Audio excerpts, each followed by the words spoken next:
Hello students, TNA counseling la ellarume vandu pathina wait pandrathu indha rank list தான். June 27th வந்து பாத்தீங்கன்னா உங்களுக்கு rank list வந்துரும். எவ்வளவு மாணவர்கள் வந்து பாத்தீங்கன்னா TNA counseling அப்ளை பண்ணி அத வந்து பாத்தீங்கன்னா செலக்ட் ஆனீங்களோ அவங்க எல்லாருமே வந்து பாத்தீங்கன்னா rank list பப்ளிஷ் பண்ணுவாங்க. இந்த வீடியோல நம்ம rank list பத்தி தெளிவா பாத்துருவோம். சாய்ஸ் ஃபில்லிங் பத்தி நம்ம இந்த வீடியோல தெளிவா பாத்துருவோம். ஓகேங்களா? வாங்க வீடியோக்குள்ள போயிடலாம்.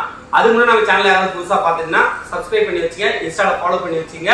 கண்டிப்பா இந்த வீடியோ உங்களுக்கு ரேங்க் லிஸ்ட் வந்து வந்ததுக்கு அப்புறம் ரொம்ப யூஸ்ஃபுல்லா இருக்கும். வாங்க வீடியோக்குள்ள போயிடலாம்.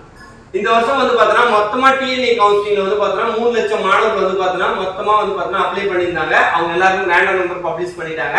சோ அடுத்து வந்து பாத்தீங்கன்னா வர போறது என்னன்னா ரேங்க் லிஸ்ட் தான் உங்களுக்கு இதுல வர போகுது.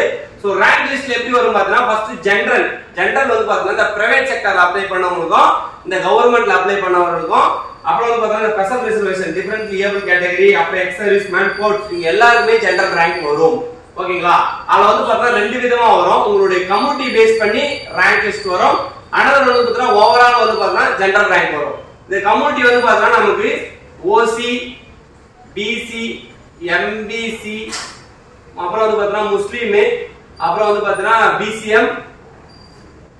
பிசிஎம், அப்புறம் எஸ்சி, எஸ்டி, எஸ்சிஏ இவங்க எல்லாருமே வந்து பாத்தீங்கன்னா ரேங்க் லிஸ்ட் வரும். இதுல ஓசின்றது வந்து பாத்தீங்கன்னா ஓபன் கேட்டகரி எல்லாருமே வந்து பாத்தீங்கன்னா பார்ட்டிசிபேஷன் பண்ணலாம்.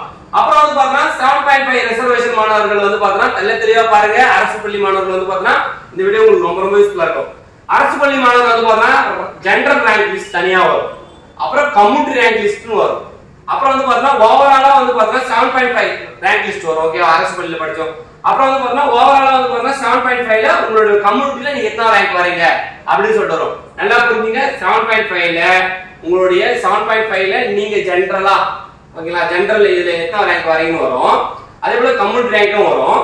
அப்புறம் 7.5ல நீங்க எத்தனை ரேங்க் லிஸ்ட் வரீங்கன்னு வரும். அப்புறம் வந்து பாத்தீங்கன்னா அதே போல 7.5ல உங்களுக்கு கம்யூனிட்டி எத்தனை ரேங்க் வருதுன்னு வரும். புரிஞ்சிருக்கு?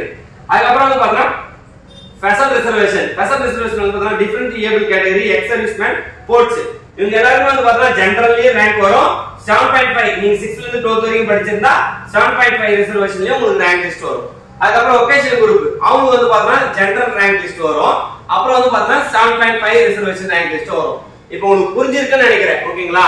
இதுல வந்து பாத்தீங்கன்னா இதுதான். அதுக்கப்புறம் வந்து பாத்தீங்கன்னா உங்களுக்கு சாய்ஸ் ஃபில்லிங் பண்ண வந்து பாத்தீங்கன்னா உங்களுக்கு 3 டேஸ் கொடுப்பாங்க. நான் சாய்ஸ் ஃபில்லிங் பத்தி தனியா ஒரு வீடியோ போடுறேன். ஓகேங்களா? அதே போல வந்து பாத்தீங்கன்னா இதுல உங்களுக்கு டெஃபினெட்லி என்ன தெரிஞ்சாகணும்னா நீங்க என்ன காலேஜ் சூஸ் பண்ண போறீங்கன்றது காலேஜ் நேம் வந்து பாத்தீங்கன்னா நீங்க கம்பல்சரி எழுதி வச்சுக்கணும். அது ஒரு பேஜ் இருக்கும் சாய்ஸ் ஃபில்லிங் போது. அப்புறம் காலேஜோட கவுன்சிலிங் கோட் ஒரு பேஜ் இருக்கும் ஒரு பக்கம். அது அப்புறம் வந்து பாத்தீங்கன்னா பிரான்ச் கோட். ஓகேங்களா? நீங்க என்ன பிரான்ச் எடுக்க போறீங்க, சிஎஸ்சியா அப்படின்னு சொல்லிட்டு. சோ இப்போ எப்படி நீங்க சாய்ஸ் ஃபில் பண்ண போறீங்க அப்படின்னு ஒரு விஷயத்தை மட்டும் நான் சொல்றேன். கண்டிப்பா இந்த வீடியோவை ஸ்கிப் பண்ணாம பாருங்க. இதுதான் ரொம்ப இம்பார்ட்டன்ட். நீங்க வந்து பாத்தீங்கன்னா சாய்ஸ் ஃபில்லிங் பண்ணும்போது ஃபர்ஸ்ட் உங்களுக்கு காலேஜ் நேம். ஓகேங்களா? காலேஜ் நேம் ரொம்ப இம்பார்ட்டன்ட். அதே போல நீங்க என்ன டிபார்ட்மெண்ட் எடுக்க போறீங்கன்னு. ஓகேங்களா? இப்போ ஒரு அவேர்னஸ்க்காக ஒரு இது சொல்றேன் பாருங்க. இப்போ நான் என்ன பண்ண போறேன்னா சிஇஜி கேம்பஸ்ல இருக்கிற எல்லா டிபார்ட்மெண்ட்டும் வைக்கிறேன். சிஎஸ்சி வைக்கிறேன், ஐடி வைக்கிறேன், இசி வைக்கிறேன், அப்புறம் வந்து பாத்தீங்கன்னா ட்ரிபிள் வைக்கிறேன், அப்புறம் மெக்கானிக் வைக்கிறேன், அப்புறம் சிவில் வைக்கிறேன். இது எல்லாமே நான் வைக்கிறேன். ஆனா எனக்கு இன்ட்ரெஸ்ட் வந்து பாத்தீங்கன்னா சிஎஸ்சி தான். ஓகேங்களா? இந்த மாதிரி மட்டும் உங்களுக்கு எதுல இன்ட்ரெஸ்டோ, உங்களுக்கு என்ன டிபார்ட்மெண்ட் இன்ட்ரெஸ்டோ அந்த டிபார்ட்மெண்ட் மட்டும் இது போல வைங்க. சிஇஜில சிஎஸ்சி, எம்ஐடில சிஎஸ்சி, எஸ்எஸ்எல்ல சிஎஸ்சி, பிஹெச்ல சிஎஸ்சி. எதுக்காக நான் வந்து இது போல வைக்க சொல்றேன்னா இது போல வச்சீங்கன்னா இப்ப சிஇஜி கேம்பஸ்ல ஃபர்ஸ்ட் செக் பண்ணும். சிஇஜி எல்லாமே வச்சிட்டீங்க. ஓகேங்களா? சிஇஜில வந்து பாத்தீங்கன்னா உங்களுடைய கட் ஆஃப்க்கு மெக்கானிக் கிடைக்குதுன்னு வச்சுங்க.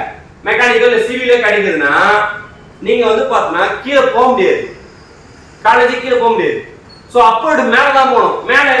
மேல இந்த டிபார்ட்மெண்ட் எல்லாம் கிடைக்குதான் பார்ப்பாங்க. அது எதுவுமே கிடைக்கல. கடைசியா நீங்க இதுல இப்போ சிவில் தான் உங்களுக்கு ஓகே ஆயிடுச்சுன்னா நீங்க சிவில மட்டும் தான் எடுத்துட்டு போகணும், கீழே போக முடியாது. சோ அதனால நான் என்ன சொல்றேன்னா நீங்க இப்படி வைங்க. சிஇஜில வந்து பாத்தீங்கன்னா சிஎஸ்சி மட்டும், அப்புறம் வந்து இல்லைன்னா ஐடி வேணும்னா ஐடி வச்சுங்க. அதே போல எல்லாத்தையும் ஐடி வச்சுங்க. ஓகேங்களா? இல்ல ஐடி வச்சுங்க, இல்ல ஈஸியும் உங்களுக்கு வேணும்னா ஈஸி வச்சுங்க. இந்த 3 டிபார்ட்மெண்ட் தான் நீங்க படிக்க போறீங்க அப்படின்னா இந்த 3 வைக்கிறதுல தப்பே இல்லை. ஆனா நீங்க இந்த மெக்கானிக் இல்ல எதனா வச்சிட்டீங்கன்னு வச்சுக்கோங்க. டெமோக்கு நான் சொல்றேன் பாருங்க. இப்போ இந்த இடத்துல வந்து பாத்தீங்கன்னா மெக்கானிக் வச்சிட்டீங்க எஸ்எஸ்எல்ல. மெக்கானிக் வச்சுங்க ஒன்னு ஒண்ணா செக் பண்ணி உங்களோட கட் ஆஃப் வந்து பாத்தீங்கன்னா சிஇஜி கேம்பஸ்ல சிஎஸ்சி கிடைக்கல, ஐடி கிடைக்கல, இசியும் கிடைக்கல, எம்ஐடி சிஎஸ்சி கிடைக்கல, ஐடி கிடைக்கல, இசியும் கிடைக்கல. ஆனா எஸ்எஸ்எல் வந்து பாத்தீங்கன்னா சிஎஸ்சி கிடைக்கல, ஐடி கிடைக்கல, இசியும் கிடைக்கல. ஆனா மெக்கானிக் வந்து உங்களுக்கு கிடைச்சிருச்சு ஓகேங்களா. ஆனா இந்த பிஎஸ்சி காலேஜ்ல வந்து பாத்தீங்கன்னா சிஎஸ்சி உங்களுடைய கட் ஆஃப் கிடைக்குதுன்னா உங்களுக்கு இங்கேயே கிடைச்சிருச்சுன்னா நீங்க கீழே போக முடியாது. சோ மேலதான் அப்போர்டு காலேஜ் தான் பார்க்கணும். சோ அப்போர்டு காலேஜ்ல உங்களுக்கு என்ன இருக்கா அப்படின்னு பார்த்து அதுல என்ன டிபார்ட்மெண்ட் தான் எடுத்துக்கலாம். இல்லனா உங்களோட அலாட்மெண்ட் என்ன வரும்னா மெக்கானிக் தான் நீங்க கன்ஃபார்ம் பண்ணி உங்களுடைய சீட் எடுத்துட்டு போய் மெக்கானிக் தான் நீங்க படிக்கணும். சோ அதனால நான் சொல்ல வரது என்ன தெளிவா புரிஞ்சுங்க. ஃபர்ஸ்ட் சிஎஸ்சி ஐடி படிக்க போறீங்கன்னா இத மட்டும் ஃபர்ஸ்ட் எல்லா காலேஜ் வச்சுக்கங்க. அதுக்கப்புறம் வந்து பாத்தீங்கன்னா நீங்க கீழே வேற ஏதாவது காலேஜ்ல வந்து பாத்தீங்கன்னா உங்களோட லிஸ்ட் படி நீங்க லைன் பை லைனா வச்சுக்கலாம். ஆனா நீங்க வந்து ஃபர்ஸ்ட் எடுத்துமே மெக்கானிக் எல்லாத்தையும் வச்சிட்டீங்கன்னா நீங்க படிக்க போறீங்கன்னா எடுத்துக்கிறது தப்பு இல்ல. ஆனா படிக்க போறது இல்ல அப்படின்னு சொல்லிட்டு சும்மா இது சிஜில எது கிடைச்சாலும் பரவாயில்ல அப்படின்னா வைங்க, தப்பு இல்ல. ஆனா எனக்கு மெக்கானிக்கே வேணும்னு சொல்லிட்டு சும்மா மெக்கானிக் வச்சிட்டீங்கன்னா அவங்க மெக்கானிக் உங்களுக்கு வந்து அக்செப்ட் ஆயிடுச்சுன்னா நீங்க அதை எடுத்து தான் போகணும். சோ அதனாலதான் நான் தெளிவா சொல்றேன், நீங்க சாய்ஸ் பில்லிங் போது ஃபர்ஸ்ட் உங்களுக்கு என்ன டிபார்ட்மெண்ட் பிரியாரிட்டியோ அந்த டிபார்ட்மெண்ட் வைங்க. ஓகேங்களா, எல்லா டிபார்ட்மெண்ட்லாம் வைக்காதீங்க, உங்களுக்கு எது வேணுமோ அதை வைங்க. உங்களுக்கு அதே போல நல்ல காலேஜ்ல என்ன டிபார்ட்மெண்ட் கிடைச்சாலும் வேணும்னா அப்படி வச்சு கூட எடுத்துங்க. இதுதான் உங்களுக்கு வந்து பாத்தீங்கன்னா ரொம்ப ரொம்ப இம்பார்ட்டன்ட். சாய்ஸ் பில்லிங் வந்து பாத்தீங்கன்னா 3 நாள் கொடுப்பாங்க, அதை கன்ஃபார்ம் பண்ண வந்து பாத்தீங்கன்னா உங்களுக்கு 2 days கொடுப்பாங்க. ஓகேங்களா, இதுதான் வந்து சாய்ஸ் பில்லிங். ஓகேங்களா, சாய்ஸ் பில்லிங் பத்தி நான் டீடைலா போறேன். சோ இப்போ உங்களுக்கு புரிஞ்சிருக்குன்னு நினைக்கிறேன். நீங்க வந்து பாத்தீங்கன்னா ஒரு காலேஜ் நீங்க செலக்ட் உங்களுக்கு வந்து ஓகே ஆயிடுச்சுன்னா நீங்க வந்து கீழ் காலேஜை பார்க்க முடியாது. சோ அப்போர்ட் காலேஜ் தான் நீங்க இது வந்து செக் பண்ண முடியும், கீழே எந்த இதுவுமே பார்க்க முடியும். சோ அதனால உங்களுக்கு ஃபர்ஸ்ட் பிரியாரிட்டி என்னென்ன காலேஜ்ல வேணுமோ அதை எல்லாத்தையும் வச்சுங்க. அதுக்கப்புறம் சாய்ஸ் பில்லிங்ல ஒரு மந்திரா இருக்கு ஓகேங்களா, அதையும் உங்களுக்கு தெளிவா சொல்றது. உங்களுக்கு எந்த காலேஜ் கிடைக்கவே கிடைக்காதோ அந்த காலேஜை ஃபர்ஸ்ட் லிஸ்ட் வச்சுங்க. உங்களுக்கு எந்தெந்த காலேஜ்ல மேபி கிடைக்க வாய்ப்பு இருக்கோ அதெல்லாம் செகண்ட் லிஸ்ட் வச்சுங்க. இந்த காலேஜ் கன்ஃபார்ம் கிடைக்கணும் அதுக்கு 3 வச்சுங்க. இப்படி வச்சா சத்தி கன்ஃபார்ம் உங்களுக்கு காலேஜ் கிடைச்சிடும். சோ இந்த வீடியோ உங்களுக்கு எல்லாருக்கும் யூஸ்ஃபுல்லா இருக்குன்னு நினைக்கிறேன். சோ இதான் சாய்ஸ் பில்லிங் பத்தி உங்களுக்கு ஒரு வீடியோ தெளிவா போறேன். தேங்க்யூ.